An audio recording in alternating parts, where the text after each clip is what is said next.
Did it? Are you gonna say we're back. Yes. Okay.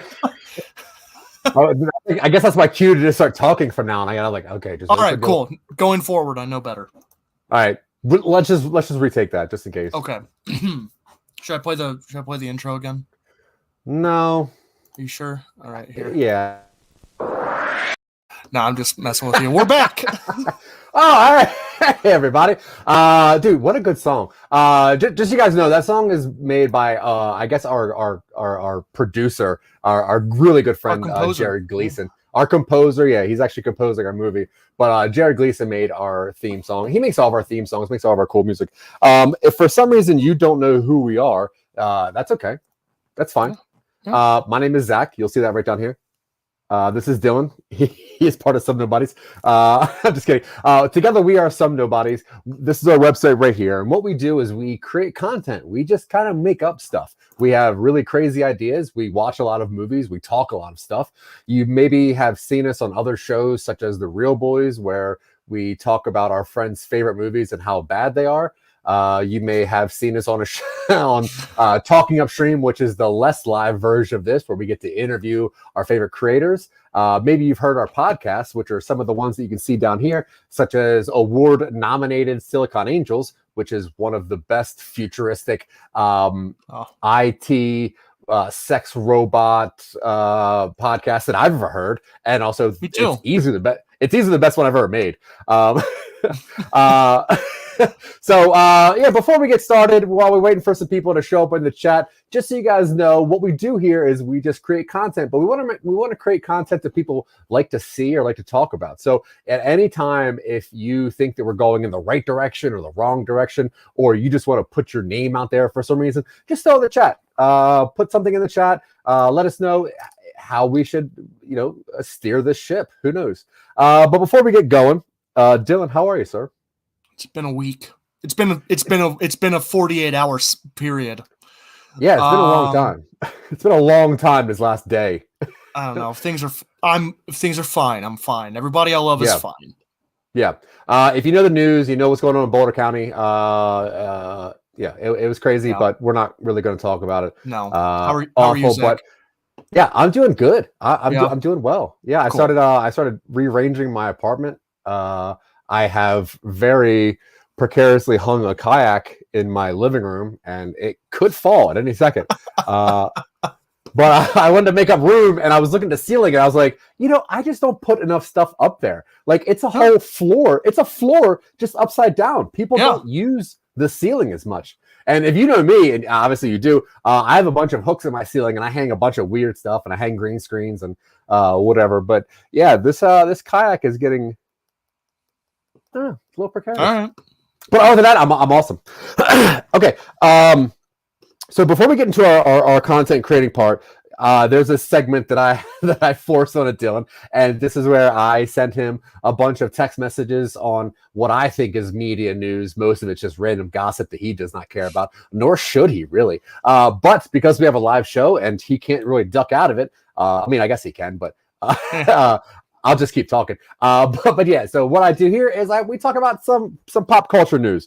So some stuff that interests me, obviously DC. In the DC news, as you may know from The Real Boys or whatever, but Justice League came out, the Snyder cut of the Justice League, and Dylan liked it. Didn't love it. He liked it. Yeah, he liked it. He liked it. But there has been recent talks of a sequel. And possibly two sequels. There's obviously rumors going around of a Justice League Part 2, possibly Justice League Part 3. I know that they are spinning off a Green Lantern universe on HBO Max, which apparently is set in the same universe. There's a chance of a Martian Manhunter series coming out, which is set in the same universe. But do you think that the Snyder Cut revitalized the DCEU?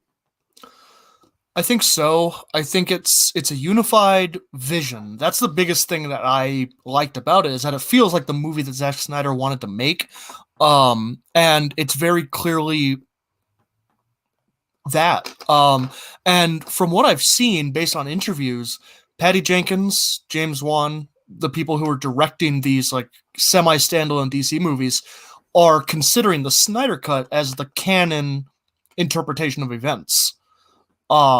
Despite minor things like Mira's accent changing, that's all artifacts from a different iteration. But I'm interested to see what they do, and I really do hope they use Snyder's vision going forward, because it's better than the Whedon cut. Yeah, I agree.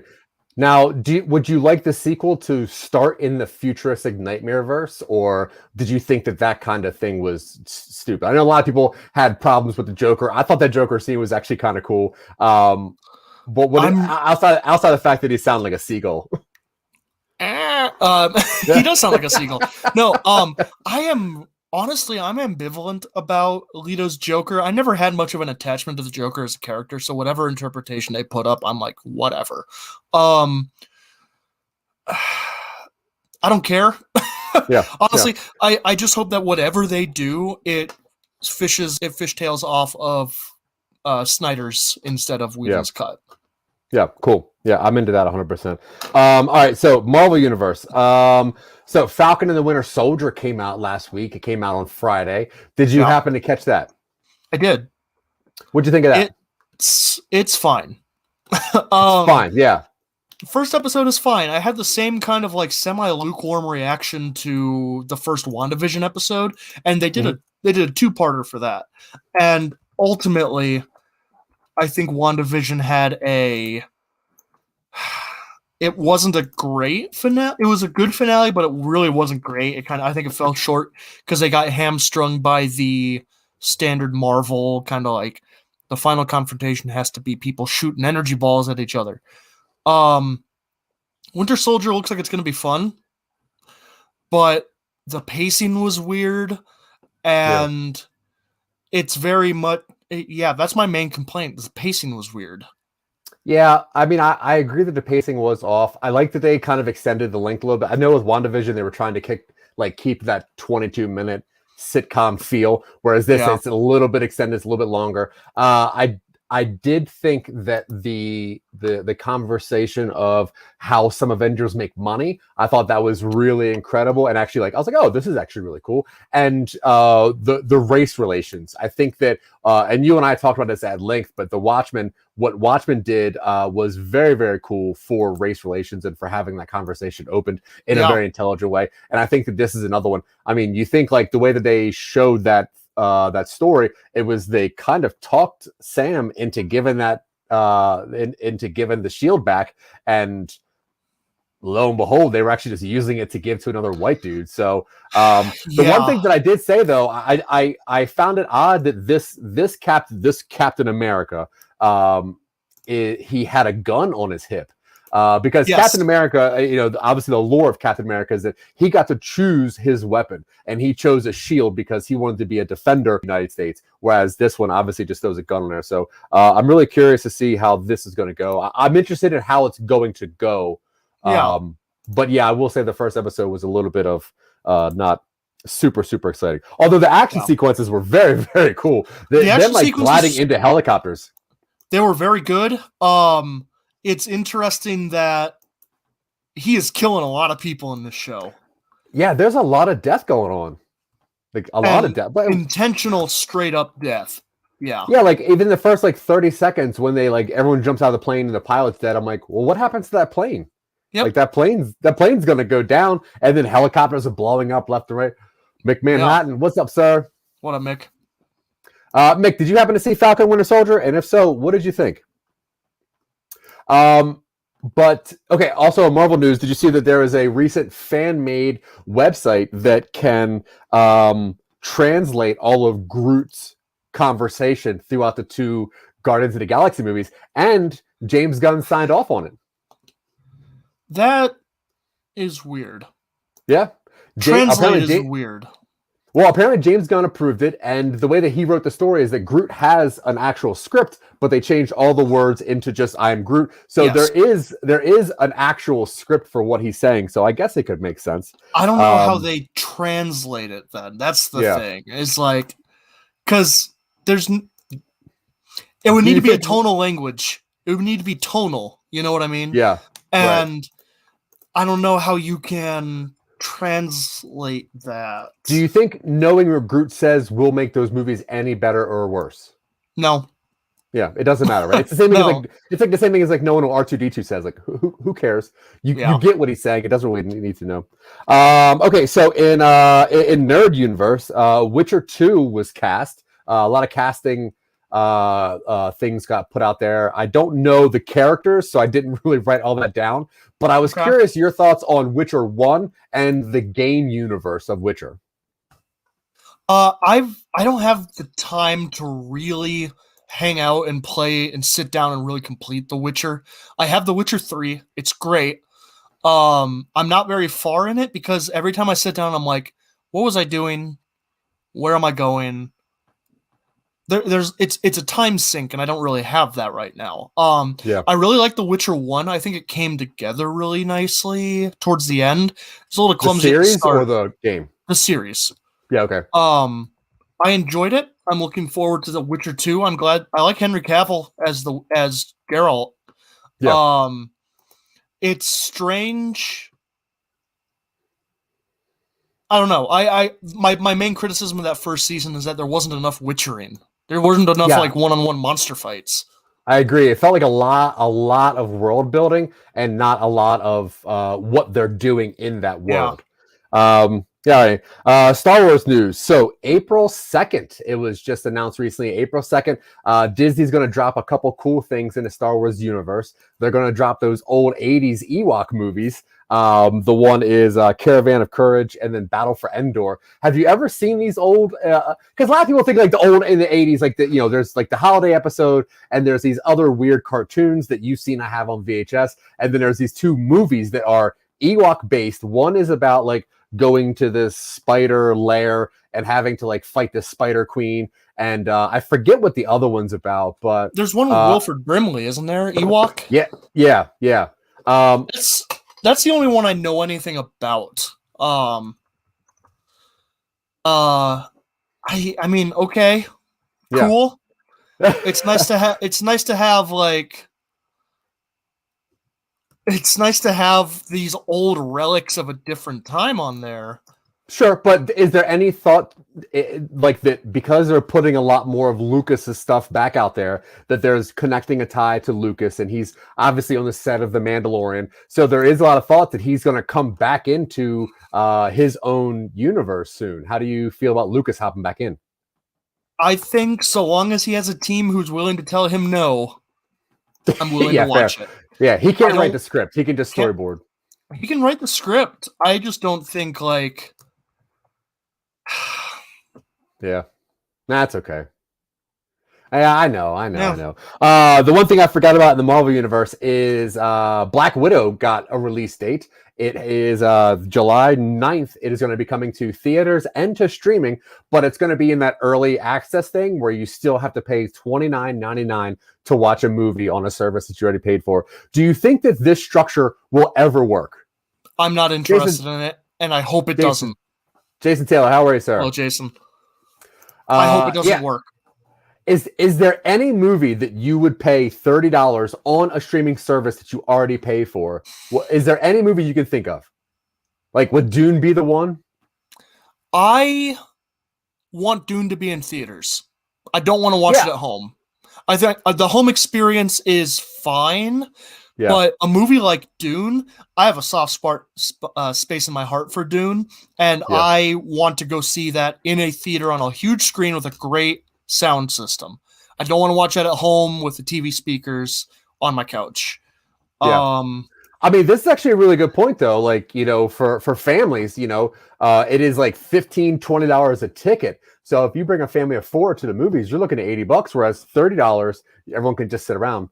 But yeah, I do agree that the experience itself has changed, and especially spectacle blockbuster movies. You know, like Black Widow, you see, and it's like wide scopes and big, deep diving shots, and I think those kind of things, to some fans, are better experience in the theater. Yeah. Such as like a Godzilla movie. Like I want to be in like the theater. I want to feel the rumble and everything. But yeah.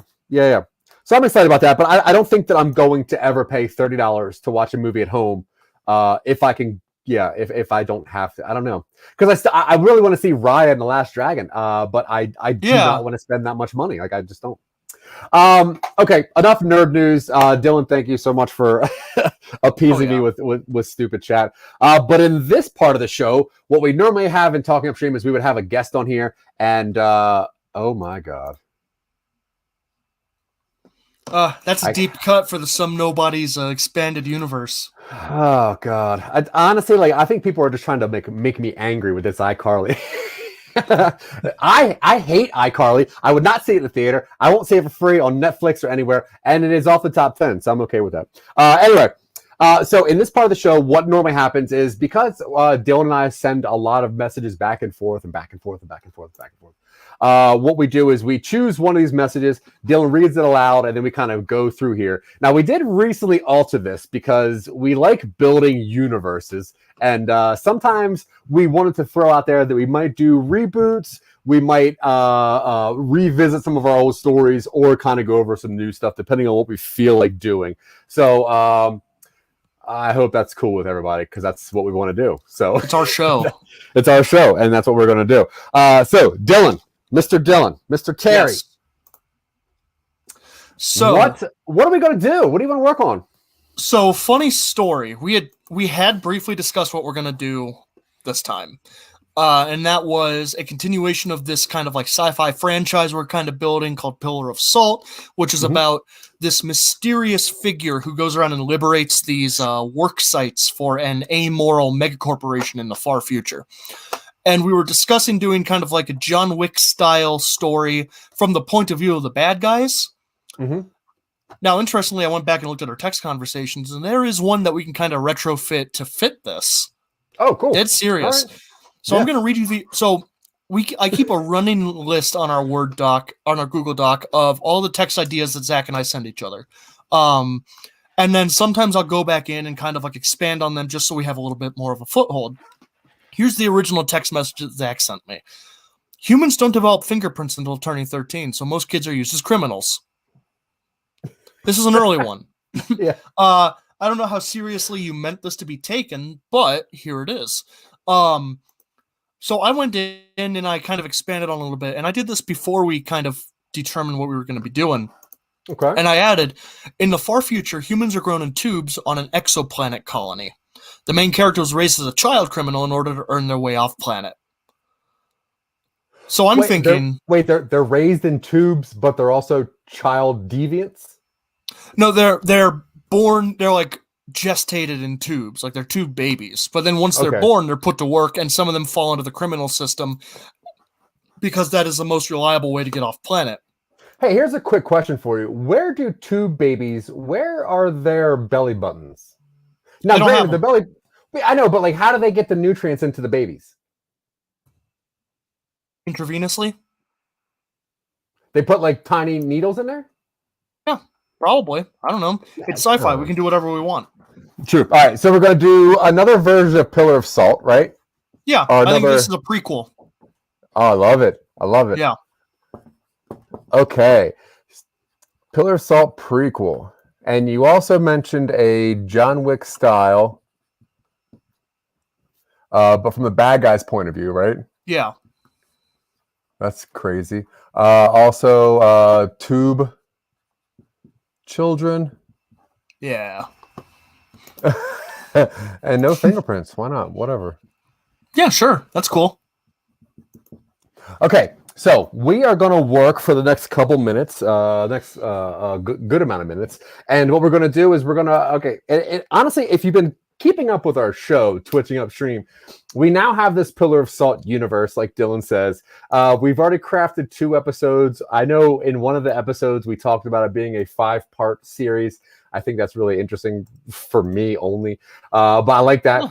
So if this is going to be part 3 of this, having it be a prequel so that you know who Salt is and you get an idea of who he used to be is very cool. I think that's a cool thing to do. But it does make me we gotta stay away from all like solo tropes, because that because like Absolutely. you know, Han Solo is like a super cool dude, and then you get the prequel and you're like, all right, I guess he was fine. he was fine. Yeah, I'm fine with that.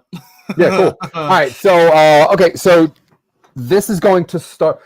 How far before the other ones is this, or does that even matter? So we can do a fair amount of like time weirdness, because if this is sci-fi, we can make it space. We can make them we can make them old and not appear it. Whether it's because he lives on a planet with like a whatever science results in lower aging, or it's far enough in the future that they like automatically gene splice or edit people so they live longer just in general. Cool. Or if we want him to have like a real like traumatic backstory, he can be from a planet that is where they edit people to live longer because the environment is so hostile. And maybe that's why Salt is so capable of enduring what he goes through. Cool. So are we going to do like a Kryptonian thing where this planet no longer exists, or was it maybe this planet was mined into destruction and that's why he's like after these people? Yeah, and they mine it. He's kind of one of a kind. They found a planet that had some valuable resource, and they terraformed it just enough that people could live on it. It's not fun, but people can live on it. And then they mine it to hell and leave. Yeah, like that. Okay, so when do we pick up in Salt's adventure of this? Like, what's the beginning of the story? So I think we tell the story from the point of view of this corporate rep. I think we tell it. It's like this person has been working for whatever we haven't given the mega corporation a name yet, which is fine by me. But he's been edited. He's rich enough that he lives effectively until he decides not to. He's rich enough that he doesn't have to worry about anything. Mm-hmm. So he's like the planetary, like whatever the word for general manager we're going to use is, overseer, taskmaster, whatever. And we tell this, like the first act maybe is this guy, maybe he takes it easy on like one particular child laborer, which is Salt, or someone Salt knows. And then something happens to really make Salt kind of anti-corporate, whatever this is. And we time skip, and we think... Yeah. I'm just running through kind of what I was... No, that's fine. I was going to say they could use Salt's parents could be used in a mining accident or something, and that would easily turn him against whoever. So yeah. All right. Yeah, keep going. And then we kind of like... Salt is gone from the story for a long period of time, and we follow the union rep, and we make it seem like it's a story of them like doing the Wall Street greed is good story, where it's like where it's about this character who wants to get as much as they can, and it seems like it's going to follow them through their promotions. And then you start getting occasional references to like, you know, Sector whatever went dark. Yeah, we've been having some union trouble in that area. I guess I would refer to rebels as a union or something like that. I don't know how far into that we want to go, but eventually it like I think partway through the second act it turns into this guy getting chased by an incredibly competent, what seems to be a hitman, and then eventually you learn, I grew up in this environment and I know how to navigate it. Maybe Salt was like a child laborer who got picked up for like the management track by this guy. Like maybe his parents died and this guy kind of semi-adopted him as his like trainee. And then, well, if he used children as like criminals, maybe Salt's one of them, like one of those child criminals, and something happens with Yeah. the rest of his crew. Yeah. Sounds good to me. They're like, what kind of criminals would they be running? Well, I mean, so if it's early on in this corporation's thing, right? Like, say they started at Salt's planet, and before they went interplanetary, so they could be sabotaging other energy companies. They could be doing like straight up assassin work of political people. They could be doing just basic money laundering to get more money going on. There's a lot of things. I like the idea that he's being used to sabotage or assassinate, because that builds up his skill set for when he's an adult. You know what I mean? It's like, go for it. What do you think of this idea? Like a reverse robbery, right? So to launder money, you would go into a 7-Eleven and say, give me all your money in exchange for this money. And you're not really like stealing money, you're just exchanging money. Can you do that? I think I know what you mean. So say you have like counterfeit money, like you make counterfeit money, right? You make like say $200 in tens. Okay. And you go into like a 7-Eleven, you're like, give me all your money, and they give you $200 or whatever, and you just like say, here, and I take this back. Is that a competent form of laundering money? I don't know if I don't know if I would even call that laundering money. I think that's just fraud. I think it's just stealing, no matter what you give them in return. I like the idea that maybe the inciting a heist or whatever, Salt, like really turns Salt against these people, is like some sort of, maybe like he is planting some sort of evidence. It needs to be something that opens his eyes to the way things are. It needs to be something that really makes him question how he's been raised. If maybe there's like a fledgling attempt at rebelling on this planet, and he is sent in to like disrupt it. Okay. I mean, we could definitely go down this avenue and just see how this works. Yeah. No, I like it. So we're going to start up with Salt being a young child, ish, who is hired by some mega corporation person to be part of like a child assassination league. Or Salt is like his protege. He's like his ward. Yeah. Like Batman and Robin, kind of, but like corporate. Yeah. Now, do we want to do a thing where like he actually, like his name means something to somebody, or no? We could. Like if like all of the kids of like this one group are just spices, and Salt's the only one that comes out of it. Like Scary Spice. No, not like that. Like Spice. oregano, like oregano and pepper and stuff. No, I think so you have salt, you have pepper.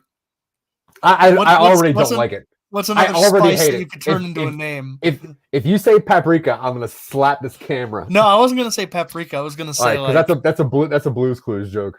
Turmeric. No, I don't like that. Anyway, okay. It's a good idea to start off with, I think. Yeah.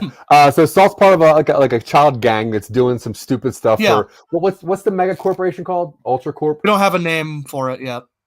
All right. And so what do you think is the enticing situation that causes the hitman chase, or the catalyst for the John Wick? I think we misdirect in the first bit, where we think it's going to be like a corporate power struggle between the narrator and someone who is like a rival for a promotion to planetary governor, maybe. Oh, okay, cool. Where It's like, they're looking to really turn this place into something, even though it's mostly mined out. We've got a bunch of habitats floating around the city, and there's around the planet, and there's enough to really kind of make a base population. So the corporate management is looking to really promote from within, and it's between you and McGillicuddy over on Habitat Epsilon 7 or whatever. Okay. And then he's like, well, I know that McGillicuddy's going to do something underhanded, so I need to beat him at his own game. Who do we have on hand that we can like send in to disrupt his operation? And then it's like, well, you know, we've got a new batch of like tube kids coming up. Do you want to see if any of them have any promising genetic markers? And it's like, yeah. So then like the opening montage is him like choosing which batch of like, I mean, hell, we go real amoral and kind of like far sci-fi where he's like inspecting embryos and like determining which ones have like, you know, genetic markers for like, not this one. And maybe he finds one that has maybe like a defect in it, but the rest of its abilities are high enough that he's like, we'll take this one and see how it pans out. And then Yeah, that one, of course, and then we follow a montage of him like raising these kids as his little like corporate assassin group. Yeah, so is this John Wick thing? This is gonna be all kids being like the John Wicks, right? Like I it's say like we do a wide time span where it's like we follow this guy raising these kids and we think it's going to be that, and then the final and then maybe the kid dies partway through, unbeknownst to us, and the rep is actually taken in, and then the third act, it's like he becomes a planetary governor and there's like an assassination attempt, and it turns out it's that kid he raised who's taken on the name Salt and is determined to completely disrupt this corporation from the ground up. Cool. Okay, so how does this let's see. So it starts out with like a little bit of political intrigue, right? About politicians being against this ultra corporation for terraforming, and they're looking for more consistent ways of energy. And this other company's like, nah, we got to mine the core. That's the best way to do it. This has got to go. And they're terraforming to what? To enhance humans somehow? Was that like the idea? Is that why they started terraforming it, or is this planet already like dying? They terraformed it specifically so that like people can live on it, but it's real shitty. They did that on purpose. They terraformed it just enough where it's like the resources spent versus the price of personal labor just balances out enough where it's like, oh, okay, cool. Well, but lifespan of these laborers is only going to be 15 years, and it's like perfect. Yeah, that is just the point where we break even. So pretty much, if we put like a tiny colony on the moon to like mine something, and like it was just habitable. Yeah. Yeah. All right. Cool. I'm into that. It's awful to be outside, and it kills people real quick. But it's like we have enough labor. We this throughput is not unsustainable. Yeah, and then we have like kind of a scene of this politician being taken out by children, right? Yeah. Or all right, cool. That's like the first act's like action scene is the actual like assassination where it's, you know, most of it follows these kids like almost like Ender's Game where it follows them training, follows their power struggles. It shows the runt of the litter being kind of like made fun of or something like that. Mm-hmm. Maybe it's like there's some sort of genetic malformation or something, and it's like we do it would be a little, you know, ham-fisted, but it would be like, man, you know, raised to be a child soldier, not even like a perfect one. He's just like the example to be leveraged. You know, he's like the example that everybody sets to be better than. Like that's just got to put salt in the wound, right? And then, you know. Yeah, I like that. Oh, salt in the wound. That's funny. Okay, so what would you say is the first arc of like this? Is the assassination where that first kind of arc goes, or is it right after the assassination and then learning about the bad guy, what they're doing, and this guy who you thought was like a good parental person, like you turn out they're bad, right? Is that? Yeah, I think so. Do we have like speckled in scenes in the beginning of the bad guy, maybe like going to orphanages or not orphanage, whatever, like the sci-fi version of an orphanage is, and like checking on babies? Yeah, the farms. Yeah. And he's going, he's like checking on kids. He'd be like, "Oh, Yeah. this will be a couple good ones." Yeah. And he's like, I "I think so. only got enough money for 2 today, so give me the best you got." Yeah. Or something. All right, cool. Yeah. And we really build out these characters, and then they successfully kill the guy's rival. And I think the second act is them pulling off even more kind of like rough assassinations until the squad gets wiped out and we think everybody's dead. Until the Hitman squad gets wiped out? Yes. And we think everybody's dead. And we do like a minor time skip, just long enough for Saul to grow up a little bit. And we start hearing trouble on the planet's surface. Like the planet's almost gone at this point. They've mined enough of it that it's unstable. The core is like spinning down. Only got good 10 years left before this thing is completely unsustainable. We just have to scrap the entire thing. And then overseers on the surface start showing up dead. And then radio signals start getting cut. And then, and then it's like, this shuttle doesn't have a sign-in code. Should we let it in? It's like, well, no. But the hangar doors are open anyway. What's going on? It's using an access code we don't have access to. And then the third act turns into, like, Salt hunting down this guy and just completely wiping out his security. And then we realize it's the character we saw in the first 2 installments. Yeah, I love that. In the second act, who are some of the people that we're going to see get assassinated or taken out? Gotta make them ambiguously amoral, so that way we're not really yet questioning who's the good guy. So we're going to just see, for the whole second act, it's going to be just like assassination after assassination, just trying to what are we... Like, what are we doing in this? What are we teaching the audience in the second act? Unless we want to do 2 acts, where it's like it kind of splits in half, and the first act ends with them like.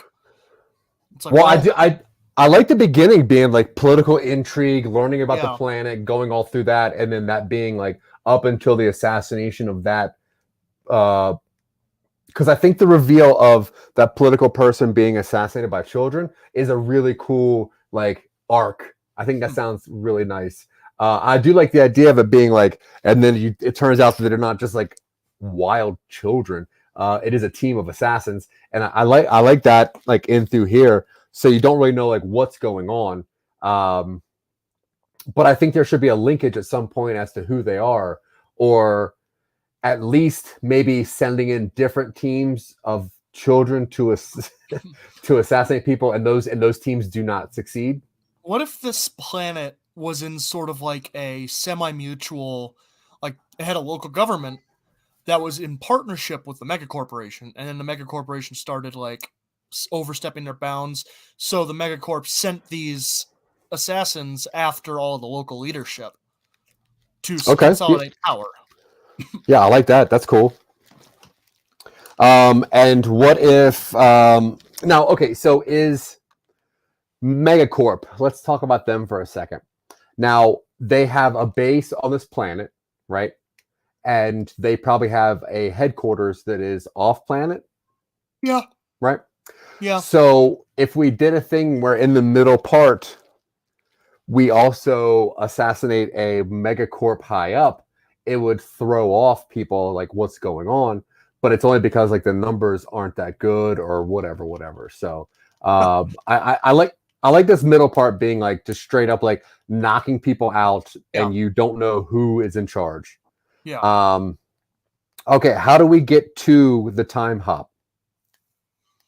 I think they're sent on a major mission, and it goes awful. Like it goes badly.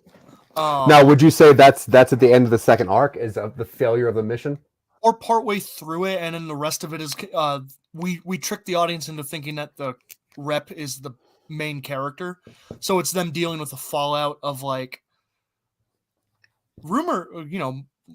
Galactic Press is saying that you were raising child assassins from embryos. Can you make any statement on that? And he goes, I no comment, or something like that. And it's kind of like, it feels like he's slipping a little bit, and then somehow recovers. and then the people around him start dying, and then someone breaks onto his personal yacht or his space yacht or something like that. And then Yeah, it Sky turns Yacht. into his private security team trying to fight off this faceless assassin who you think has been sent by like maybe planetary government. And then it turns out it's like, taught me everything I know, didn't you?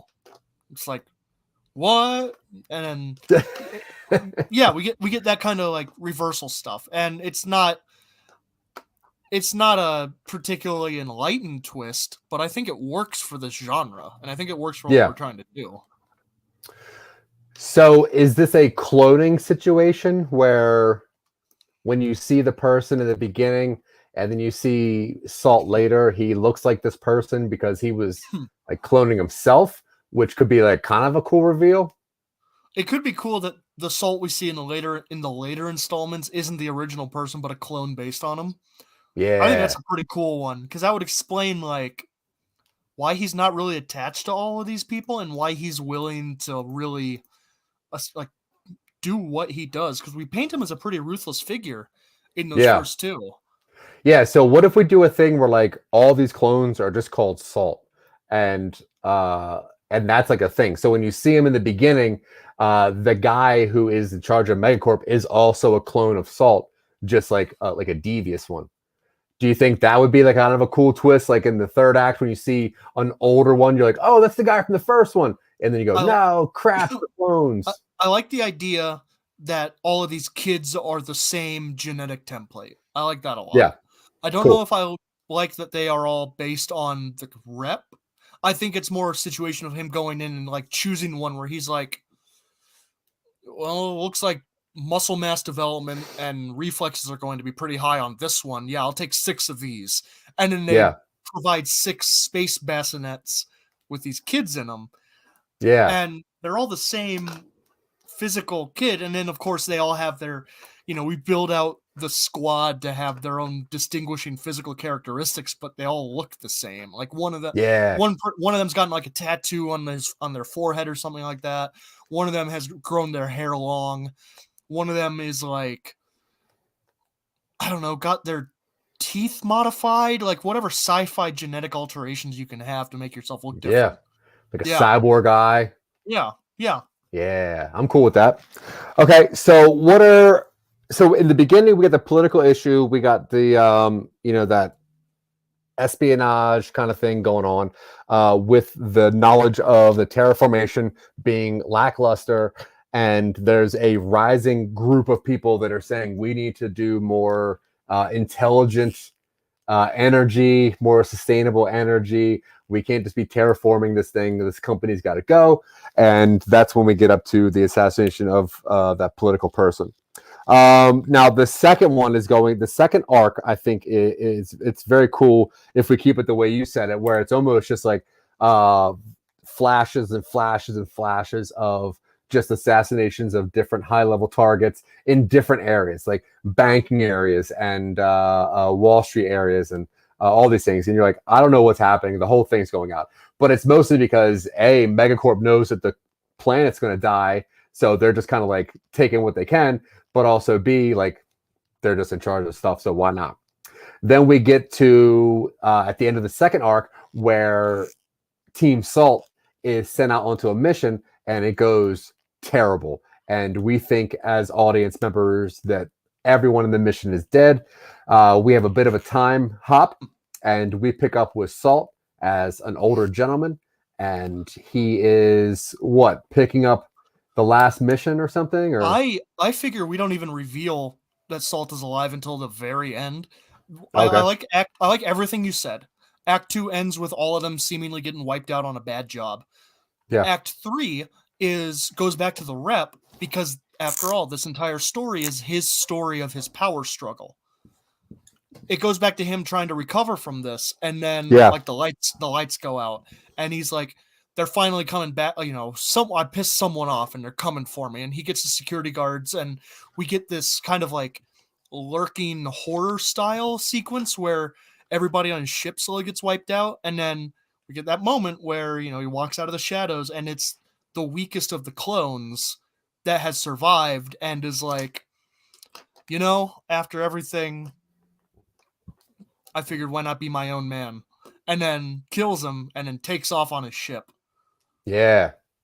And it's like Takes the stuff. it's like a young man's Salt. Yes, and takes the stuff, and that's where he gets the resources for his future missions.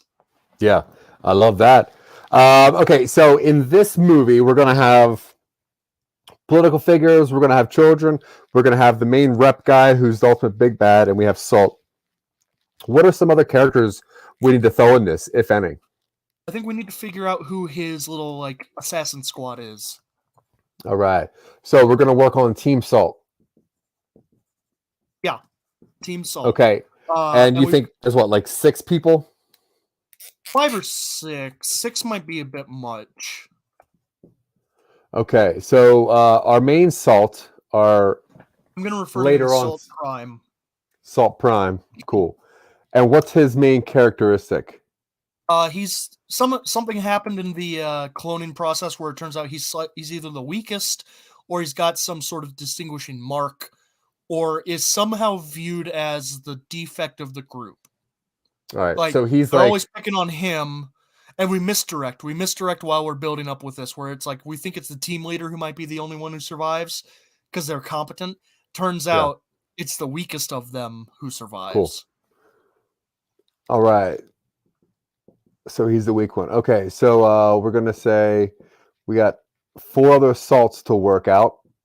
What's another one? Let's see. So we got like Salt Alpha, right? Which is like the head jock dude. Yeah. They're just good at combat and orders. Like they're a good leader, good weapons. So classic Leonardo. Commando, yeah. He's a commando. Cool.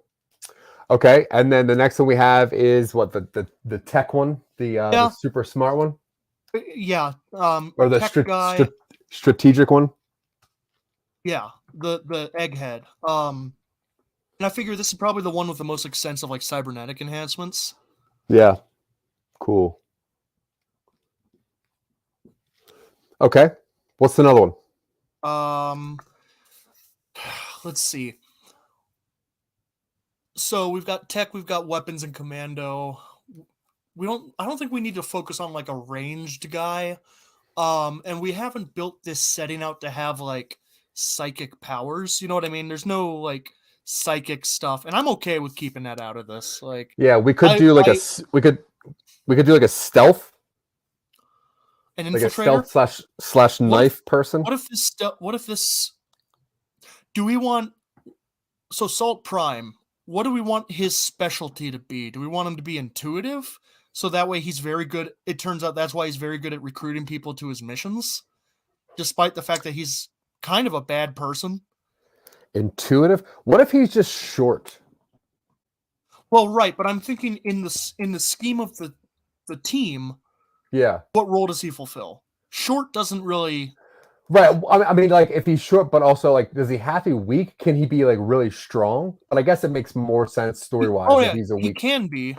He could be strong. He could just be average, and that's what sets him apart as the defect. Like, yeah, I specifically chose this embryo because of its high genetic marks, and somehow you came out perfectly average. And then he's intuitive, and that's how he manages to get in and out of trouble so easily, is that he can talk his way into it because he reads people. Okay. Yeah, I'm cool with that. I got nothing to rely on except my ability to get people to do stuff for me. Yeah. And we find out that maybe he like manipulated the team into taking all the bullets for him. Yeah. What's another person of the group if we have like 1 to 2 more people? I figure we have a brute. Well, no, I don't know. This is like do we? Because this is like a high sci-fi setting. Is it necessary to have someone who's physically strong, or is it good enough for everybody here to be physically competent? I think they're all pretty physically competent, especially with cybernetic attachments if needed. So, yeah, I don't really know what other kind of characters you would need in this setting. I guess they all can be kind of the same, except for Salt. Yeah. Let's see. What if the tech guy was just like the infiltrator tech, and we have someone who's like a mechanic? Okay. So the builder and the tech person. I'm cool with that. Yeah. And the daughter. It's like we need access to this. We need this door unlocked, and it's like the tech guy steps forward, and it's like, well, how are we going to stop them from taking off in their fighter craft? And then the mechanic guy steps forward and he rigs up like a bomb or something like that. Yeah, that's cool. Okay, so we have these people. They take out the first political guy. Then they take out a bunch of people in the middle. What is the mission that they fail at? I mean, do we want him to shoot too high? Do we want the corporate rep to shoot too high? Planetary governor tries to wipe out the one guy who's still in charge of things, and just maybe he called in help from a nearby, like another colony nearby, like their planetary alliance or something. Did the bad guy have a hand in Team Salt failing? I considered it. Do you think that's too played out? It is pretty played out, but it does give Salt a reason to go right back. It does. Well, although him giving orders is enough. So right, and I figured there would be a time skip between the failure of the mission and Salt getting a little older. Right. So it doesn't make sense that it's the bad guy's fault. Like again, it's just that he sent them out to die, knowing they probably wouldn't make it. Yeah. I think it's enough for this to be a disposable final mission. This is your suicide mission. Now, do a couple of the Salts make it out? Oh, I like the idea that a few of them make it out, and then they go back to the guy and serve as like personal guard, and then it's Salt Prime assassinating the members of his old squad. Yeah.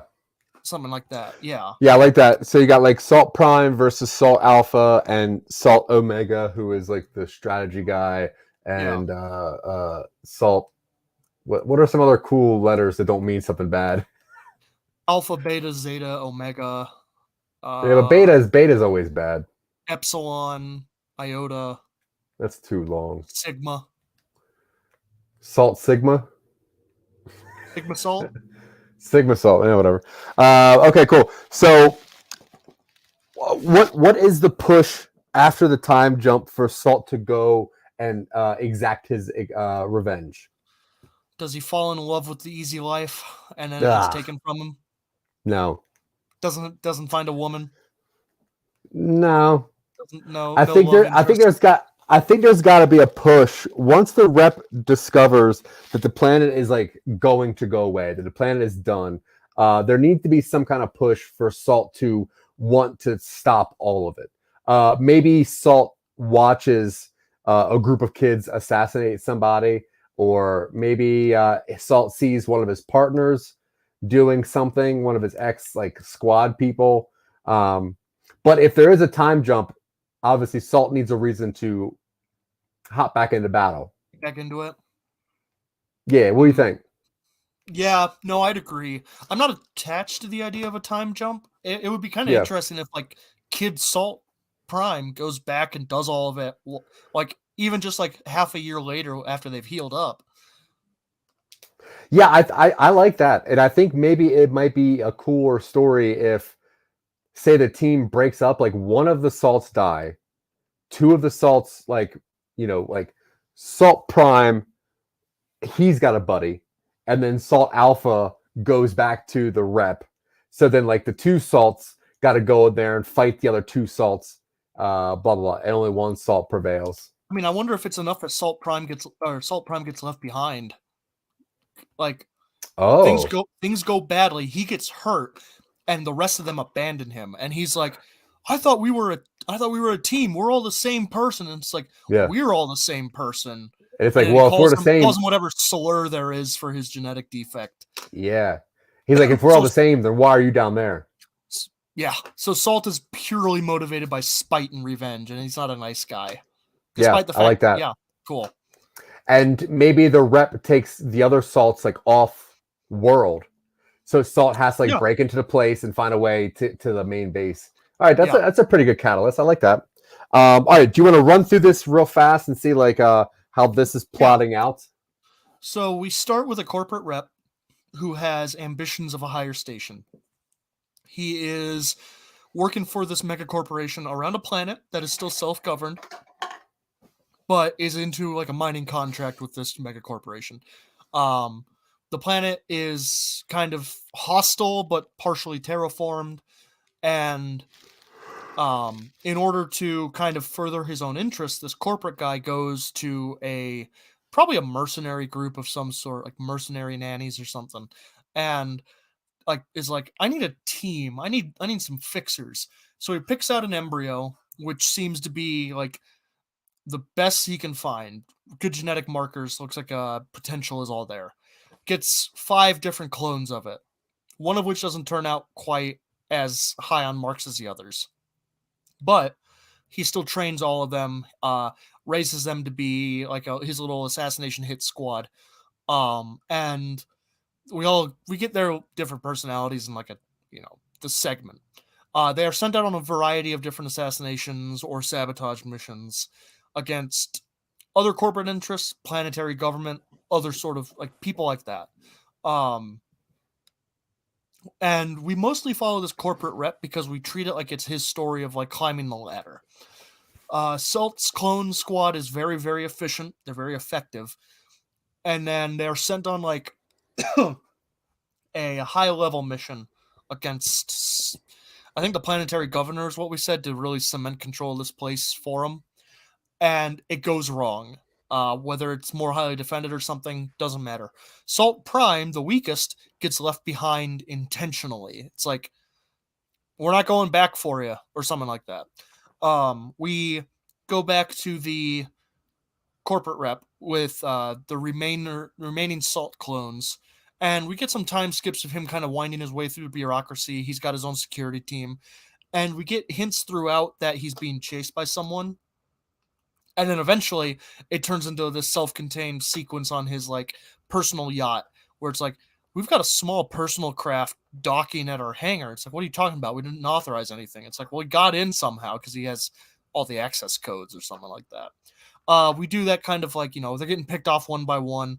And eventually we reveal that it is Salt Prime picking off the former members of his assassination group, eventually kills the corporate rep, takes his yacht, unlocks his bank account, has access to all these resources, and makes it his life mission to uproot this corporation from the ground up.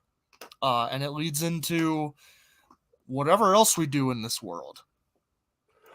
Oh, I love it. Yeah.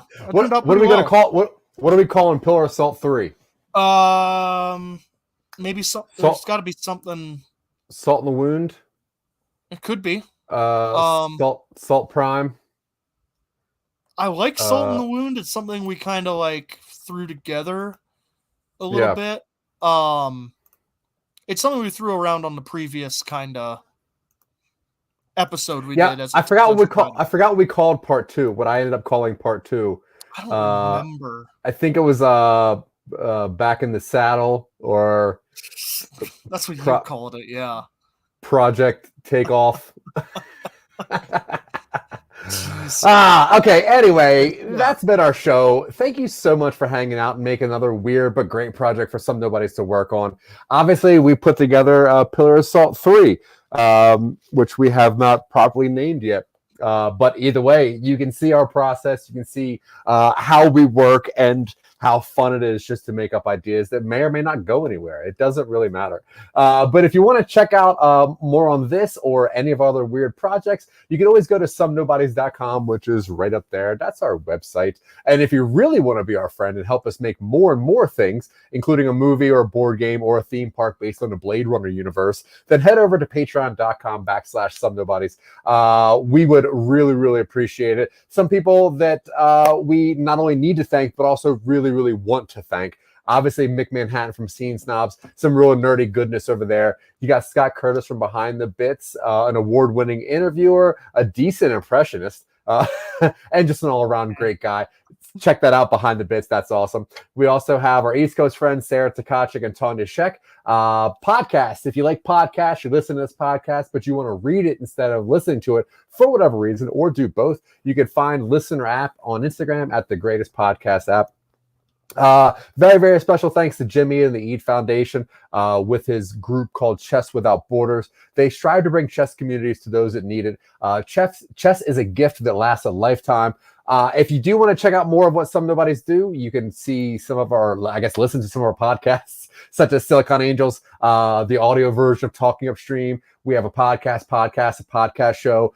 We have a couple things that we're working on currently, and you can check those out at our website. But until next time, folks, I've been Zach, he's been Dylan, and you've been great. Dylan, what do you got to say, pal? Yeah, hey, things are weird out there. Tell the people you love that you love them, and otherwise just try and be well. That's all I got. Yeah, be well, hug somebody. Yeah. Bye. Cool, man. Appreciate you, Zach. You guys take it easy out there. Right on, man. Bye.